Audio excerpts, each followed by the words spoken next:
Hi, this is Dahlia Lithwick. It's not even June yet, and Opinion Palooza at the High Court has already kicked off with a bang. On Thursday, 3 decisions came down, including Sackett v. EPA, the case concerning wetlands and the waters of the United States, with huge implications for pollution and biodiversity.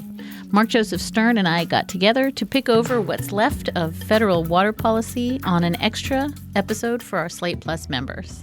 In what was effectively a 5-4 decision, the majority, which was Alito, Roberts, Thomas, Gorsuch, and Barrett, decided to just rewrite the Clean Water Act. And they said, look, if this really protects all those wetlands, that's a lot of wetlands. And we think that's too much protection for wetlands. And we know a lot of developers want to obliterate those wetlands. And we like those developers and we want them to obliterate the wetlands. So we're going to take a pen and cross out the words wetlands adjacent to and replace them with this new test. So the new test says that wetlands have to have a continuous surface connection.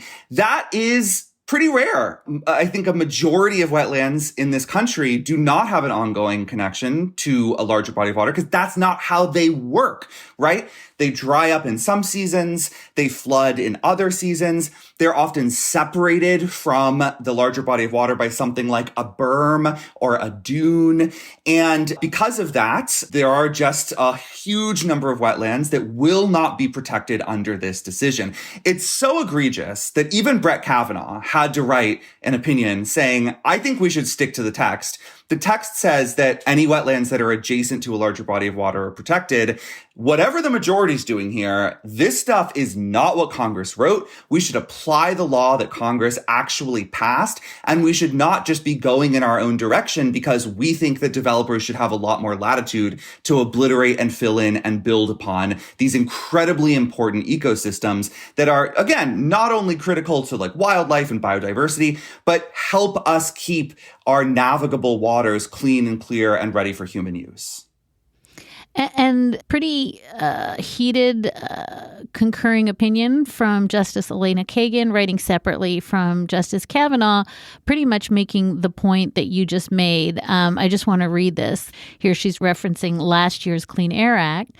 Quote, the majority's non-textualism barred the EPA from addressing climate change by curbing power plant emissions in the most effective way. Here, that method prevents the EPA from keeping our country's waters clean by regulating adjacent wetlands. The vice in both instances is the same, she writes, the court's appointment of itself as the national decision maker on environmental policy.